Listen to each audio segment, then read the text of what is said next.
when you're living from up here, everybody sounds like this woo-woo shit as they just pulled it out of their ass. No, this was my abundance unrealized. And I decided to not be in lack anymore and receive my abundance. And the abundance that was already here got to be seen. I'm okay today. I'm going to be okay tomorrow. And I'm going to be okay after tomorrow. And anything is possible. You don't plan for things like that. No. But when you open yourself up to the experiment and the what ifs, sometimes magic happens. I know so much has been shifting and growing and transforming and preparing it. And people can't see that on the surface. But it's a definite rebirth process. Whenever you step into something new, it's like a part of you is dying. And so there's grief. You can live in awareness all the time. You can live with your heart on your sleeve all the time and be protected. You can be soft and be strong. Hello and welcome back to the Awaken Boho podcast with Claire Boho. If you've just joined, know that this is part 2 of my conversation with Dan Blackman, where we reflected on the transformative lessons of 2024 and the intentions we are carrying into 2025. In part 1, we explored how slowing down can actually propel you forward, why setting intentions can lead to more authentic growth than traditional resolutions, and how embracing discomfort is key to navigating life's transitions. If you haven't listened to part 1 yet, I'd highly recommend checking that one out first. At the end of part 1, I teased you about Dan's incredible story of a bold financial experiment and unexpected abundance, and today we'll pick up right where we left off. In addition to Dan's wild manifestation story, we'll talk about what it means to truly trust the process when the going gets tough, the power of stepping into your own energy, and the surprising ways the universe shows up for you when you take a leap of faith. This conversation gets raw and personal, and it might end up being deeply inspiring. You've been warned. Whether you're looking for insights to create abundance in your life, or simply a reminder that even the most challenging moments hold the seeds of transformation, we've got you. So settle in, take a nourishing breath, and let's continue the journey. So if we go back to March, I had my appendicitis in January, and I've been working with our friend Jen on the Grounded Campfire, and we've been doing episodes about a whole number of things, silence and noise and those kind of episodes. And somewhere in the sitting with what is, whether it's quiet or the noisy of, like, my daughters had type 1 diabetes and I had health issues, we get to March and early April, and she challenged me and said, what would it be like if you stood up for yourself? We were just talking after the show because we'd been riffing about a particular topic about what it's like, being in your own energy and that type of thing. And like, really, where is your sovereign being and all of that? And what came to me over the next couple of days was that I was going to send a message to my ex-wife in April, because she had her mom passed away in July of 23. She had been living with her mom and her boyfriend and our oldest daughter. And she's just someone that's never lived alone and wouldn't really be able to live alone. And she'd had this live-in boyfriend for a couple of years. He'd maintained a separate apartment so she could still collect alimony. There really was a choice that she made by the fall of 23 to basically tell the kids that she needed to keep the money and keep the apartment separate, and they had the secret marriage ceremony. So, like, there was this whole thing that she was doing that was against the law, sort of. The way our agreement was written, the way South Carolina law is, that you can't cohabitate or be in a romantic cohabitive relationship for 90 days. So at that point, in January of 24, I wanted to say something, but I had my health issue, in February. March rolls around. We get to April, and I'm done with it, because she's telling the kids that, I'm going to screw dad, I'm going to keep all this money. She was making up lies about me. She was telling me that it was justified that she was collecting the money. She was just trying to self-justify that she was doing the wrong thing, and she needed some kind of counter reason to do what she was doing. So in May, my standing up for myself was to just tell her, I'm done. I tried to co-parent it. I was like, based on our agreement, I know you're in violation. I have evidence from the kids. I don't want to bring them into it. Why don't we just come up with some bucks to settle it? And she basically was like, nope, not doing it. Like, and why would she? I get it. She had me over the barrel. So she's like, make me, basically. So in June, I hired a private investigator and paid him $25,000 to go follow her for the next 90 days. And, I'm running this experiment. Can I run out of money? This basically advanced my money that I was going to use to the end of the year. It brought it all up into the present. I'm like, well, I'll find abundance somewhere. I'll get a job. Something will magically come into place. I don't know what it is, but I know I need to stand up for myself, so I'm going to do it. That's some of the energy behind all of that. I was running myself to zero when we talked in the podcast anyway, but that was to build the business, and that was including the alimony. But somehow I decided that I needed to advance that and even go faster to zero. So in July, something happened that I didn't know about, which was in 29, I bought a CMBS bond that had like a 15-year maturity on it, and I didn't remember. I bought it in the financial crisis. So I took the $48,000 that I had in my IRA at the time, and I bought this bond, which was paying a 16% coupon. So for the greater part of the next 10 years, it paid me 16% coupon. And I'd forgotten about it because it was just sitting in an account somewhere. So unbeknownst to me, in July, Merrill Lynch did a cash sweep on that bond maturing. And because I hadn't invested it over a certain period of time, they took the money from that bond maturing and they sent me a check. They didn't tell me. They didn't tell me why they closed my account. I figured they closed my account because there wasn't anything else left in it, because I'd already pulled everything that I knew about out of it. But I was not aware that this bond had matured. I'd already moved all the stocks out. I was doing individual investing. So this was my money, but I just wasn't aware of it. So September rolls around and I'm like, I'm out of money. I got nothing. I have no idea. I've already asked my parents. I've already got the money that the last thing that I can do is sell the last 28,000 I have of this stock that, oh, by the way, went from $2,000 to $28,000 between June and September. So I was just going to use that. And I figured that was my abundance. So I'm trying to figure it out. And I'm like, what are all these Merrill Lynch things on the floor? Because I was going to go connect with them and pull the money out from that stock. And I pull one of them out and I'm like, they keep sending me these notices. And I just opened one. My intuition said to open one. And I opened it up and there was a check for $56,000, which was what the bonds that I bought in 2009 for 48 matured at. It matured at 56. So, I paid 25 cents on the dollar for the thing, because in the financial crisis, that's what you did. You bought bonds that had income, so you'd get your money back no matter what happens to the crisis later, and then it matured. So, but to just pick up the check, this thing that I didn't even know what it was, and to open it and be like, oh, that's how I'm going to pay for the $25,000. And that's the $16,000 seed money that I needed to, pay a group to help me bootstrap and start my business. It was just that all in one tasty morsel that just kind of showed up, so that I didn't have to sell the stock that I had. And so I still have that to use this year. And it's just crazy. Yeah. You don't plan for things like that.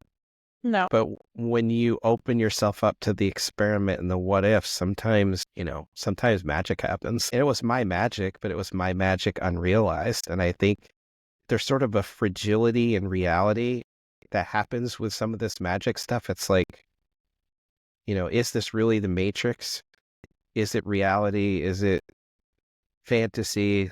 I don't want to start singing Queen, but I was about I just want to say, I'm kind of itching because, the way I first heard the story, you gave us all the, explanations before the magic. But I just want to share briefly with everybody, the way I received the story. Dan and I, catch up regularly. Is how's it going? It's well, I'm down to this last amount of money, right? And I'm in a very different position than then. I live in Colombia. I'm alone. I don't have kids. I can live quite cheaply here in Colombia. But Dan, right, lives in Florida, right? He has kids, who need to go to school, and he needs to pay rent and feed the kids and all that. So obviously his expenses are very different, right? So he's yeah, I'm down to my last I don't know how many thousands. And I'm like, just like trying to imagine like how much life must cost wherever he's living. And I'm like, okay, like that sounds quite, you know, at the edge.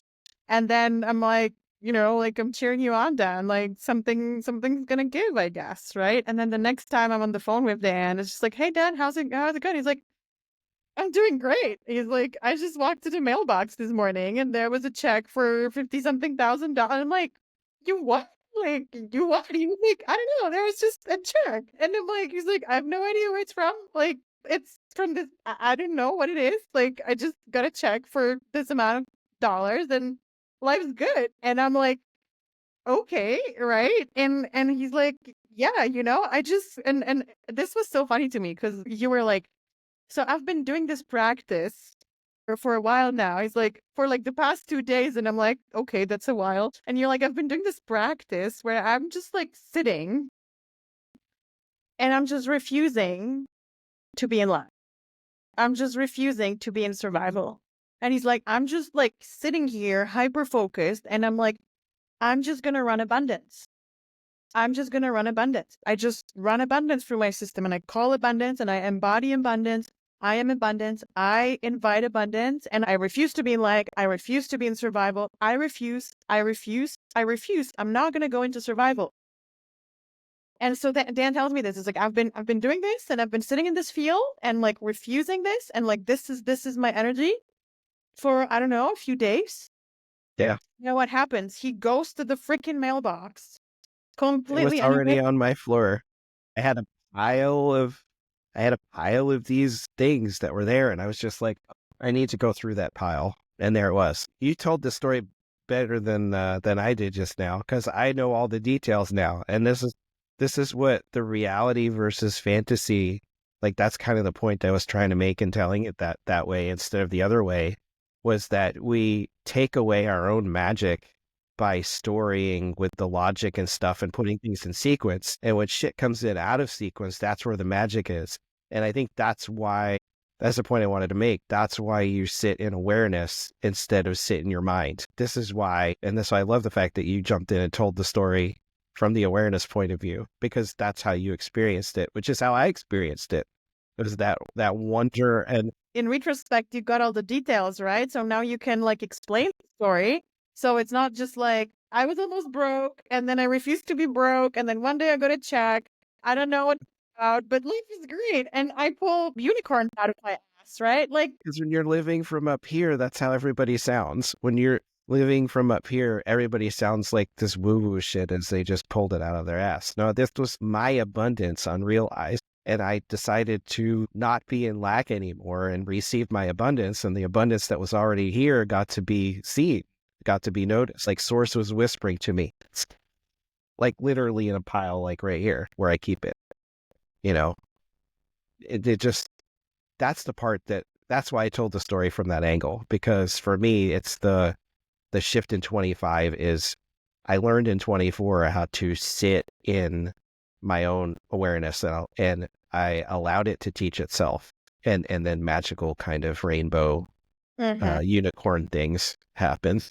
I remember like when you shared this with me and you were like, you know why this is so amazing? Because we hear these stories all the time from our mentors, from other people that I follow who have written books about abundance. And then people read their books and then, oh, like I was sitting in a cafe in my hometown visiting my parents. And then my old landlord walks across the room and he's like, oh, hey, good to see you. I forgot I never returned your deposit for your apartment from like years back ago, and like write them a check for $1,000. Or somebody is out of money and then they start doing this money mindset work. And then next day, somebody rings on their doorbell and they're like, you have an old truck sitting in your yard. I'd love to buy it. And it's like, were you about to buy that piece of shit? Like, yes, please do give me, I don't know how many thousands of dollars, right?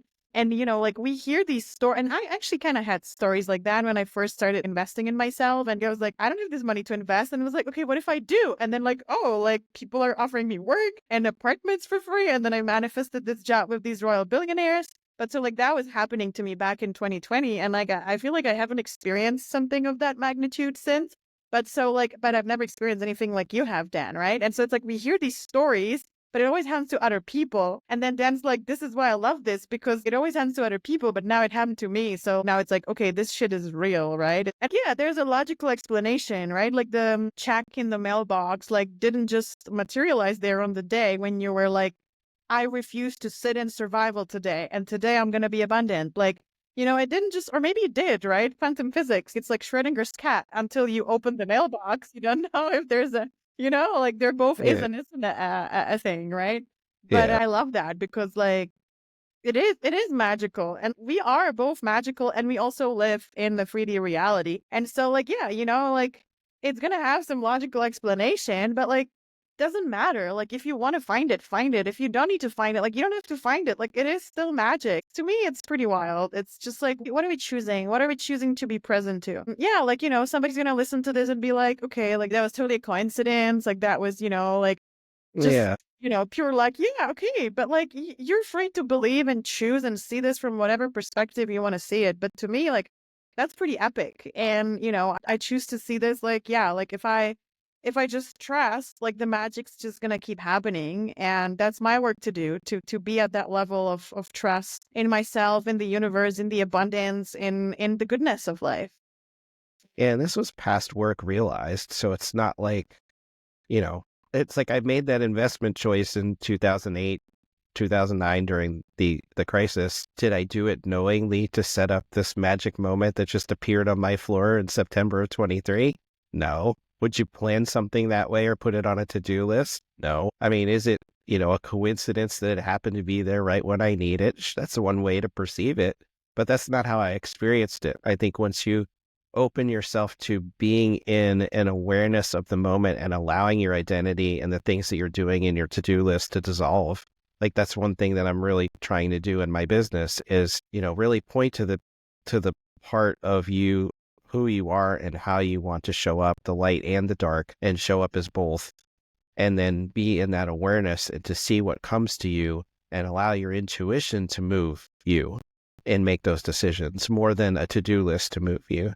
Yes, you need to build skills, but at 55, 56 years old, I unpacked all of my identities in 22, 23, and 24, all of them. And so I get to build a new one from those Lego pieces. But I am those Lego pieces, and I love all the Lego pieces, even the ones that you step on and hurt your feet. Like, I love all the parts of me. And from that place, I can sit in acceptance and awareness instead of something happened to me building a mindset explanation and using mindset and resilience to control how I feel about it. I allow the feelings to be because I've already pre-loved them. And that self-love, self-compassion journey has put me in a place to just enjoy life, even when it sucks. Like, I don't want to manifest this. Tomorrow, Trish could win the lottery and hire a lawyer and try to get back alimony, try to overthrow this 300-page document that the private investigators put forward. That's on me to decide to choose to worry about that. Like, but I could build a mental scenario that would create emotions in my being that would be counter to my receiving abundance, because I would put myself in lack by building a story of fear to create this environment of emotional upheaval. And so if I'm still running the victimhood inside, I might have comfort in that, and I might pick the fear, and I might build a story like that, and I might sit with it, and I might not choose to go out today. That's how I'm looking at life. That's how I'm looking at awareness. What emotions am I present to? Where they come from? And like, how can I bring more love into the identity that I want to be? Like, how can I bring love into my healthy 2025? It's not healthy to onboard the victim mentality. So I'm unwilling to do it.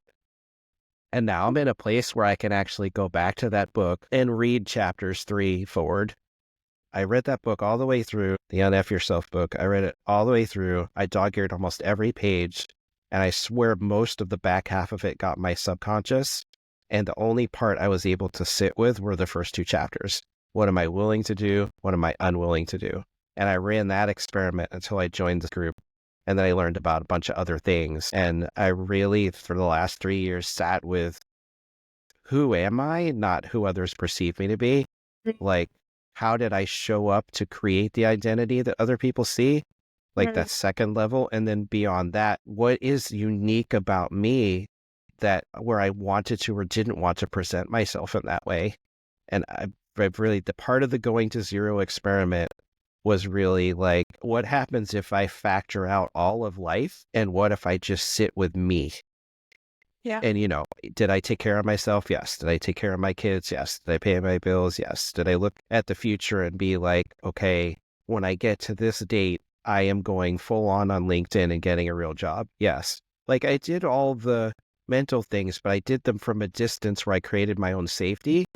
And then Okay. I said, within that box of safety, I'm going to allow what's here to present itself and be with it, the good, the bad, and the ugly. And I got to where you got to with the crying thing, where I would just cry for no reason, where I didn't know why, but there were tears, and I'd sit in presence with people and I'd feel into their goodness and feel how they were connected and the love that they had for Source and the love that they had for themselves.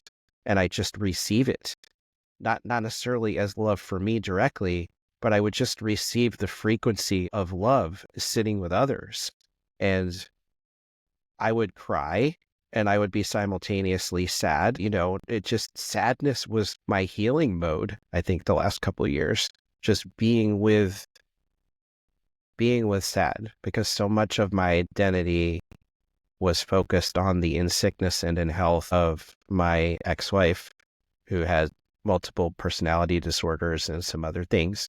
And I chose in sickness and in health as a marital thing to, try to be with and heal her and honor the commitment that I made to her when we got married. But that's not what she wanted. And, I realized from that you have to choose to want to be healthy. Like that's your choice too. You can't fix someone and make them any healthier than they want to be themselves.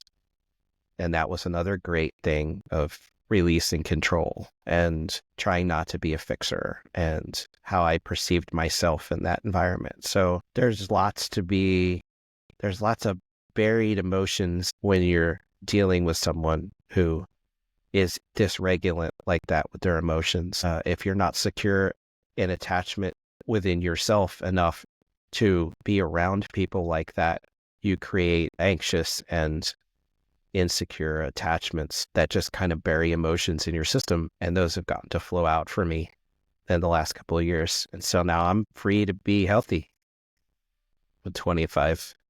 Thank you for sharing that. Yeah, I feel you're reflecting something similar to what I said about building the foundations. And I was actually talking to a friend yesterday, reflecting on the year and how I thought it would look a certain way, or like I wanted to build a business. And in the physical, it seems like not that much has happened, but I know it's like on the surface, you don't see much, but like I know the undercurrents are like working like crazy. And so I could feel and I know in the energy, so much has been shifting and growing and transforming and, just preparing itself. And people can't see that on the surface, or like on the surface, it looks like I'm crying a whole bunch. And if I tell that to somebody, be like, the fuck are you saying, for fuck's sake? Like you're broke and you're just crying. And like, how does that mean success? Like, how does that mean progress? Like, what the fuck? Like, you need to go and get a job and just stop being delirious. But it's a definite rebirth process. Like we've been talking about the identity shifts. And so whenever you step into something new, it's like a part of you is dying. And so there's grief. There's always grief, even if it's, even if it's like a victim mentality, even if it's a broke mentality, even if that part of me, but it's been with me my whole life. And so when it dies, it's like, I don't even know who I am anymore.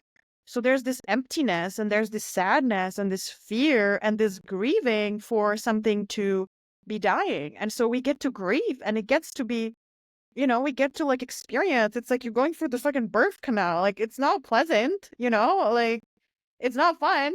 You're like, I don't know what's going on. Like I was so cozy here and now it's like, oh, like, and so we get to go through that and have that compassion and just trust that when we're birthed, it's gonna be awesome.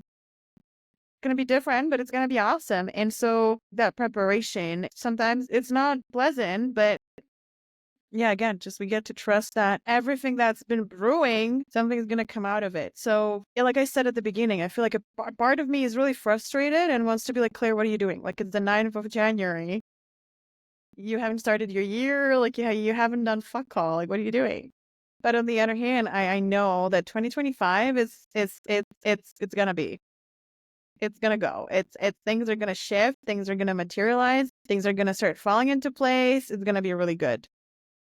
And so a part of me is like trying to like talk to that scared, frustrated, little voice, be like, enjoy the slowness while it lasts. Because when it starts, and and one of my clients started her business, I think a year ago, and she's been like in credit card debt. And a few months back, she's like, I was so worried. I like literally have nothing to my name. And I don't know, like, how am I going to get groceries? And then she's been just like sitting and meditating and like, no, I'm going to be in this abundance. Like, I refuse to be in the lack. Like, I'm going to focus on the abundance. And now she's like, every time I pick up my phone, there's like new clients and referrals and messages and emails. And like, everybody wants to work with me. I don't know what to do. I'm working dusk till dawn. And new clients are like chasing me. I don't even know where they're coming from. And so I'm like, that. That, You yeah, asked for that. And so like, rest while you can because it's coming. And when it starts coming, like, yeah, from your lips to God's ears, right? For all of us who want that in our lives. Yeah, that's having experienced that once. I know what that frequency feels like, and I know the distance that I've been from that frequency, and I have acceptance and self-love and compassion that I can bring to why. So I'm not creating stories, and I'm not creating shoulds, and I'm not beating myself up, and I'm not, it's just not, I mean, the time is coming in the next week or so where I'm going to get back to all the things that are present. They're just not present yet. What's present for me now has been a time of reflection and a time of, do you notice what it feels like when you're not in the same circumstances? Do you feel that, you know, do you feel the person that was there this whole time? Revealing the man to himself, like really the culmination of that particular clause that I put. And I've considered changing it, like, oh, I've graduated from there. But I've thought to myself, no, you haven't. You haven't really seen the full extent of who you are within the circumstance you're in. You haven't fully accepted the circumstance of maybe I need to pay my ex-wife for the rest of her in my natural life. Like, I had to fully accept that and what would it mean. And I went through phases. The first couple of years, it was, I'm going to out earn it. I'm going to hustle. I'm going to work extra. And I burnt out. I'm going to, reclaim that part of me because somehow that money was part of my identity, right? Like that making that money. It was like, well, now I need to go out and figure out how to double my salary. Well, you can't. You're a single dad now. And the most important thing is that you have primary custody with your children and you need to take care of them. So your identity is shifting and you need to shift with the identity. And how to do that led to questioning and burnout and it's like a stretching of self, like a tearing and a ripping of self, one identity over another. Even though there's plenty of love and I enjoy being a single dad and I enjoy working hard and I enjoy all those things. And, that's part of my abundance frequency is to be able to do those things. At that time, before I hit this energetic work, it was just a reaction to my circumstance. And I hadn't really felt into the pure me until I learned how to do it in 22. And so in 22 and 23 and 24, without a job, but still doing the single dad, I got to really sit and be with me. And am I okay going back to hustle culture and going past the burnout and hustling to make twice the amount of money to make sure she has that money and I pay that debt that I owe for the rest of my life? Yes. And a part of my identity is like, and it's wrong to let her treat you like that. You need to stand up for yourself. She doesn't get to walk all over you. You get to say, fuck you. You get to say, I am not going to be taken advantage of like this. You don't get to tell my kids that you somehow deserve this money when you assaulted me to get it. Like, you don't get to do that. Like, that's bullshit. And I get to call bullshit on that. But at the same time, do it in a way where I'm dropping attachment to what would happen because I know that I could earn my way out of it. So if the courts decided, you know what, she gets to screw you the rest of your life, then maybe I go to South Carolina and say your laws are stupid. Maybe I fight some kind of a fight where I help them undo and fix alimony laws. I didn't know what the universe was going to deliver me, but they gave me a reprieve, and I'm certainly feeling the difference. I spent the last month feeling how that circumstance isn't weighing on me anymore, and what of me I get to choose the best of me going forward. I get to really pick the higher self parts of me and embody that forward and build my business, because I did not want to build my business with a shred of that lack in my system. So I've wanted to run this business since 22, and it was going to be my thing to earn my way out of this, situation. But there's an intuition that was like, you're building it from lack. You're doing it for the money. You're doing it to pull the high ticket clients in that you want, as opposed to who are you when you show up in your business? The hatred of to-do lists, the love of how can you teach people? How can I, like, the passion for me is how can I help people with the same transformation that I just had? The people create businesses and they're the deal clients, or the people that are one or two steps behind them. I want to help the people one or two steps behind me that are like into, wow, there could be an awareness. How can I experience more of life in the moment, instead of I make this mindset shift and then I robotically get to where I do this thing and I achieve, and I had a little thing now, and then 3 days later I have another little thing. No, you can live in awareness all the time. You can live with your heart on your sleeve all the time and be protected. You can be soft and be strong. That's what I learned about me. The essence of me is I'm a soft and strong human at the same time. I'm one of those, divine feminine guided males that's I'm totally against hustle culture. I'm done with that shit. You can do more through awareness and alignment and purpose and intention than you can with hard work. And it takes both. Hard work alone is not going to make you happy. Money alone is not going to make you happy. These are kinds of things that I know because I've felt it in my experience and in my being. And just by showing up with that energy, I know I can help people find that within themselves. Like, I don't have a magic elixir. I just have an intuition that's going, and a listening skill. And I'm a human design responder. And I just know all these parts of me are fit for this purpose. And I get to stand into my own abundance now that I've seen it and felt it and lived it in 24, and I get to build a business from it. And that's a pretty exciting thing to step into, because you mentioned that before. I claim that for you. Any final words? Any final reflections, wishes, intentions? I think I just did the thing. I think you did. Yeah. Your space is just great to sit with. So we'll have to do this again sometime. Yeah, absolutely. Glad that we got to achieve that experiment. Got to see that experiment. Yeah. To be honest, I don't even know where I am at that experiment. The human in me wants to be like, oh, like I'm at the brink of running out of money. But like, I don't even know what that means. And so I've done this exercise, and I think this is a really interesting one. So there's this exercise when you have a fear, and like running out of money is a big one, right? When people like, especially people who like start a business or run a business, and then there's like this fear lurking in the background, this like constant worrying. It's like, oh, what else should I do? Should I do more? Should I do this? Should I not do this? There's this exercise of like, sit and try to dig out your biggest fear, like your worst case scenario.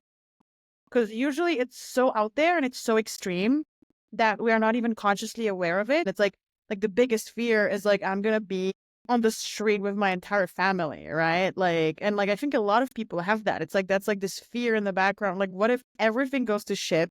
And especially if you have a family or you have a mortgage or whatever, you have a business, imagine.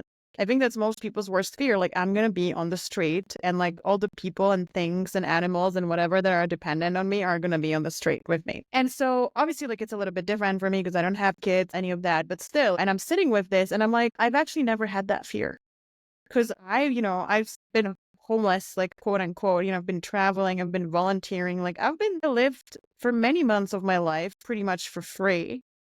And I've traveled almost for free or like very low cost. And so it doesn't even cross my mind that I could ever like be on the street. It's just not part of my, like, I was never worried about that. And I realized my biggest fear is that I run out of money. And then I'll have to go and ask somebody for money for even just like a flight ticket or something. And then people are going to look at me and be like, look at her. She's totally delusional. She's totally delirious. Like, she should have known better. We told you. What did you think? Like, why didn't you take care of yourself? And so my biggest fear is this social fear of Perception. ridicule or losing face, or I was delirious. I knew this couldn't last. I knew that, just constantly like waiting for the other shoe to drop, or like I knew I couldn't live this good. Like now I'm going to go and have to find a shitty job somewhere and do the thing that I said I would never do again. And it's this, like, there's these parts, they're like yelling at me, like, They you should just be suck the energy out of the room. Like I could just feel the compression from them. right. And it's like they want to run the show so bad because there's this fear, and it's like you can't live this life. Look at other people, they have to work hard. Why shouldn't you? Why would you get to live differently? And so it's like constantly choosing every day. It's like, like the experiment that you did or that my, client did. Like I choose this, and you have to very consciously make that choice to be like, I choose this, like no matter how much money's in my bank. So I started saying this because I have a lot of resistance. There's a part of me, the ego, that wants to engage in the fun game and the conversation and the like, woe is me, like I'm almost out of money, but like I find that's all bullshit. Like, what does that even mean? No, I'm still like, I'm okay today, I'm gonna be okay tomorrow, and I'm gonna be okay after tomorrow, and anything is possible. And like, I know that, I can close my eyes. And if I really convince myself that I'm in this abundance, that like I can open the door and there can be a check on the floor. You know what I mean? And so I don't really know where I'm at with this experiment. I feel like some days I'm like, oh, like it's all going to collapse on me. Like the doors are closing, And then the other day it's like, no, like I'm on the brink of a massive breakthrough. And so, and I feel like there's no truth to either of it. It's whatever I choose it to be, that's what it's going to be. And so I don't really have a conclusion to this experiment, but I think, as much as there is or isn't a conclusion, I think we've talked it through. And I think your example there, it just illustrates it all. Like anything is possible. Yeah. It's definitely, once you have that gnosis of an experience, your life and your perspective change. And I think your perspective is what you're describing has already changed. I mean, it's shifted to anything is possible. And that's what you bring to, all of your relationships, coaching, friendships. Had I not seen you as that traveling gypsy type of like, all these things happen for you because you show up with magic and the magic flows through you type of person, I wouldn't have been like, I'm attracted to that energy because I have some kind of like travel wanderlust kind of a thing too. It was like part of my journey and coming down to Disney was moving to where I would have vacationed anyway because I can't vacation anymore because I don't have the money.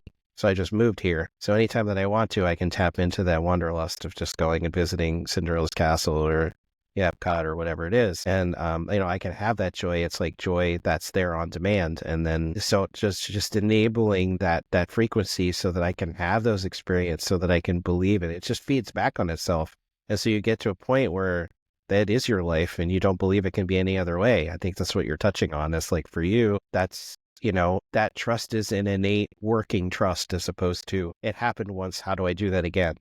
So the challenge for me is the reminder here for me that's helpful in the coaching is to, reject the lack, reject the victimhood, reject the parts of your identity without rejecting yourself, but just acknowledge that that energy is not for you to consume anymore. And there are other purposes for yourself. As you feel that lack, you're not bad. As you want to be the victim today and you want to sleep in, you're not a bad person. It's just pointing to the presence of that energy that you get to choose to reject, And when you reject that energy, then abundance gets a chance to come through. That lesson, when you've seen it, felt it, lived it, experienced the emotional shift, like it's in your body, it's always there. Like no one's going to ever take that away from you, that experience. So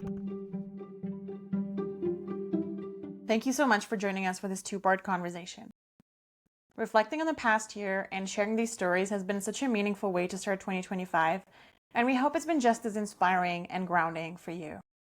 My hope is that Dan's journey of trusting the process and stepping into abundance, and my own reflections on finding stability throughout an ongoing process of identity shifts and ego deaths will serve as reminders that growth doesn't always look the way we expect.